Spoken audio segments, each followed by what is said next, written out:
이제 계속해서 선교 보고 두 번째 말씀을 주실 분은 인도네시아에서 수고하시는 한승인 선교사님이십니다. 이제 이 한승인 선교사님께서 말씀하신 후 계속해서 일본에서 수고하시는 변재창 선교사님께서 나오셔서 말씀하시겠습니다. 두 어른께서는 꼭 15분씩만 말씀하시게 될 것입니다.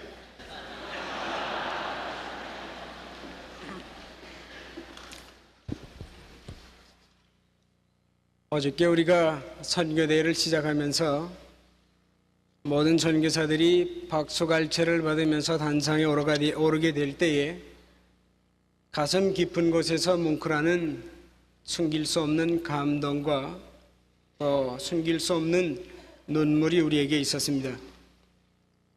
이러한 격려와 위로를 받으면서 정말 우리가 박수갈채를 받을 만큼 칭찬받은 일들을 하고 살았던 사람인가, 우리의 입장을 한번 생각해 보면서 부끄러운 삶밖에 하나님 앞에 없었다고 하는 것을 고백할 수밖에 없었습니다.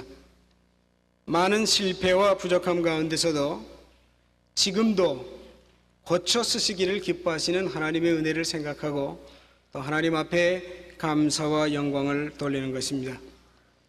잘 아시는 대로 인도네시아는 아시아 대륙과 호주 대륙 또 인도양과 태평양을 끼고 있어서 지리적으로도 선교적인 많은 의미를 가지고 있고 또 350여 종족이나 되고 500가지가 넘는 방언으로 인해서 세계 선교를 위해서 훈련할 수 있는 가장 좋은 선교 훈련지, 또 세계를 향해서 선교를 말할 수 있는 이런 중요한 선교의 요지가 된다고 말할 수가 있습니다.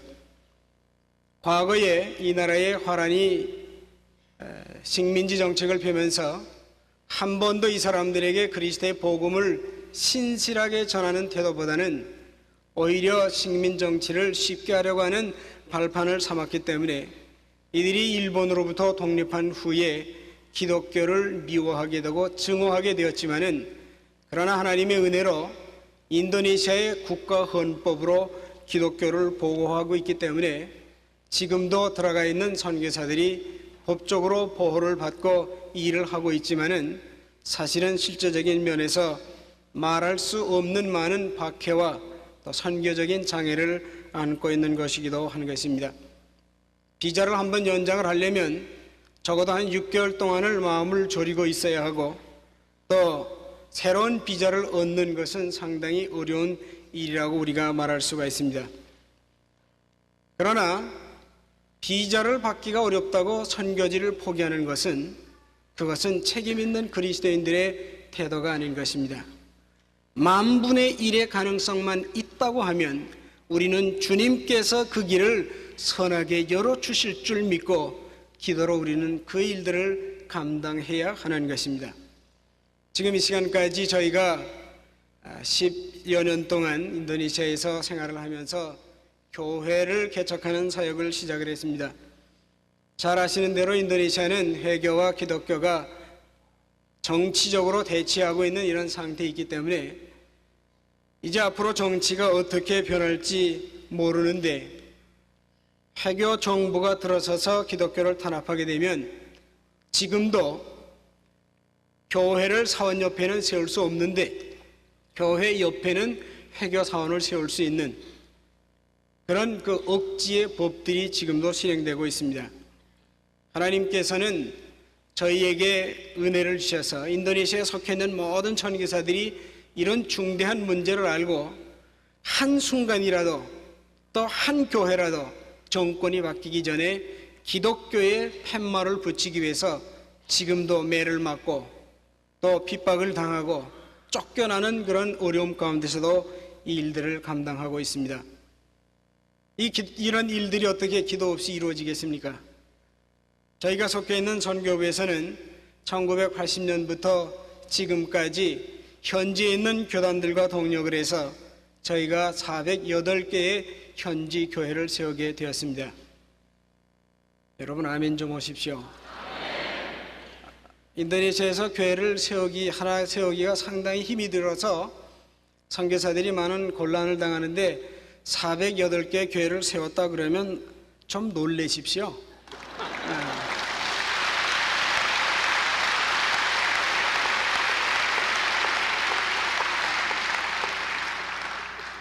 저는 상당히 놀라운 얘기를 했는데 여러분이 놀라지 않으니까 제가 놀랍니다.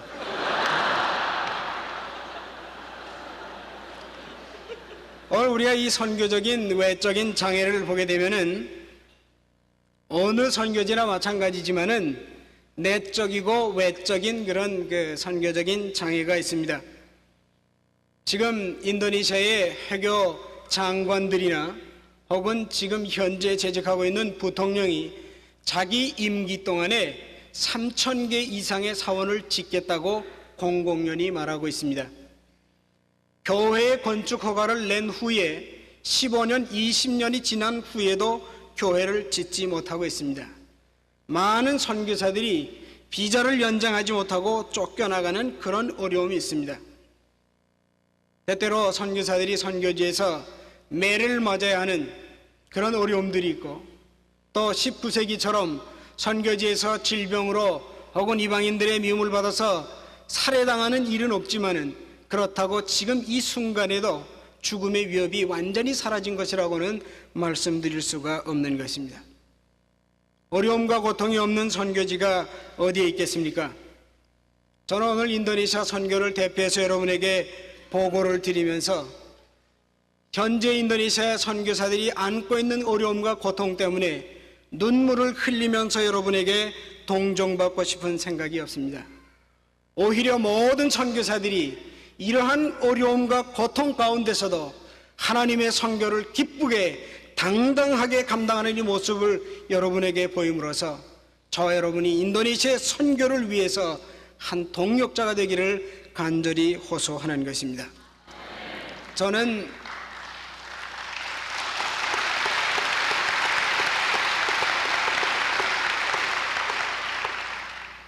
저와 모든 동력 선교사들이 사역하는 가운데 어려움이 없기를 위해서 하나님 앞에 기도하지 않습니다.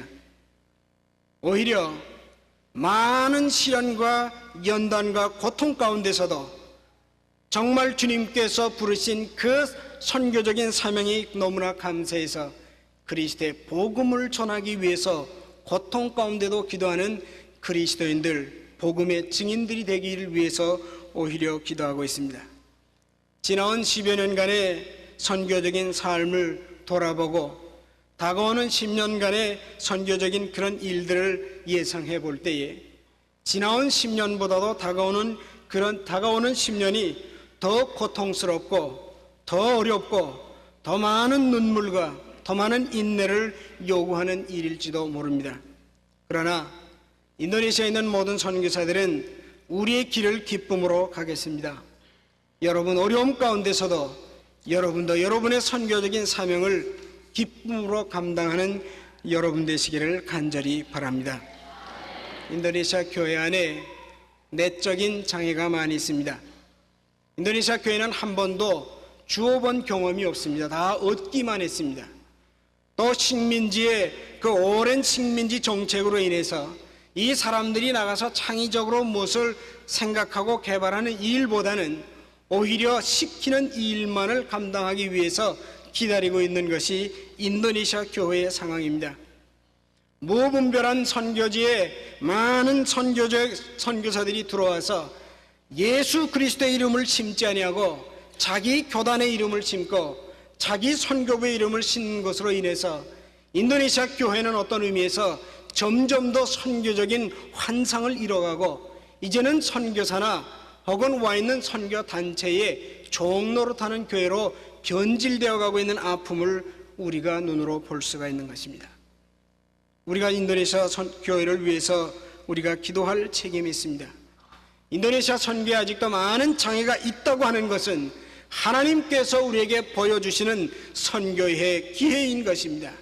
현재 해교다가 많이 산다고 하는 것은 우리에게 선교적인 장애도 되지만은 이들을 향한 하나님의 선교적인 요청이요 선교적인 명령으로도 우리가 받을 수가 있는 것입니다. 우리는 인도네시아 교회를 섬기기를 기뻐해야 합니다.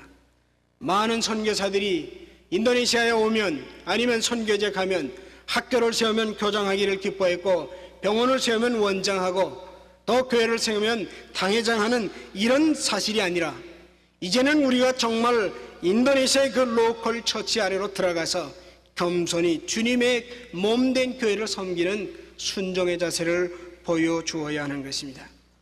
이제는 우리는 독선적인 자세를 버려야 합니다. 여러분, 나가 있는 선교사만 위대하겠습니까?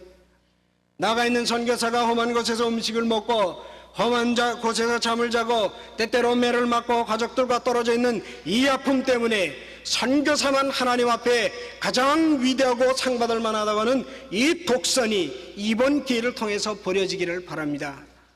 나가서 일할 수 있도록 아무도 보지 않는 곳에서 눈물을 흘리고 하나님 앞에 그 선교를 감당할 수 있도록 물질을 지원하고 사랑하는 선교, 보내는 선교사의 사명을 감당하는 우리 모든 성도들도 하나님 앞에서 상급을 받을 만한 훌륭한 일들을 감당하고 있다고 하는 사실입니다. 나만이 선교를 이루어야 한다고 하는 독선이 버려져야 됩니다. 이것이 버려지지 아니하면 인도네시아나 혹은 다른 선교지 안에서도 이제 내 교단만이 아니면 내 선교부만이 최우선이라고 하는 그런 독선으로 현지 교회를 멍들고 분열되게 하게 될 것입니다. 우리는 선교를 위해서, 특별히 인도네시아 선교를 위해서 공동 투자가 있어야 됩니다. 우리는 pay together 하는, 공동으로 투자하는 선교를 감당해야 하는 것입니다.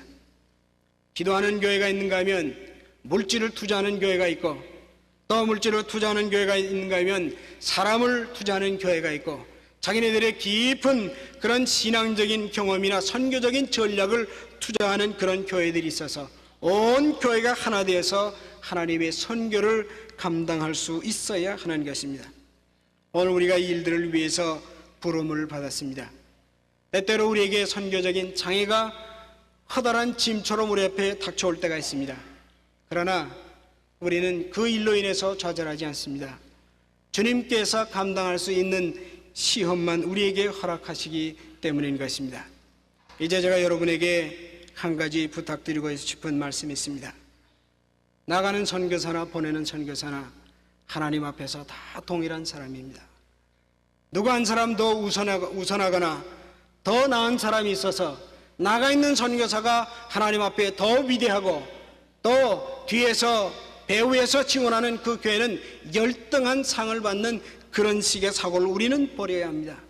하나님 앞에서 저와 여러분이 보내든지 가는 일로 하나님의 선교를 감당하는 선교적인 사람들이 되기를 간절히 바랍니다.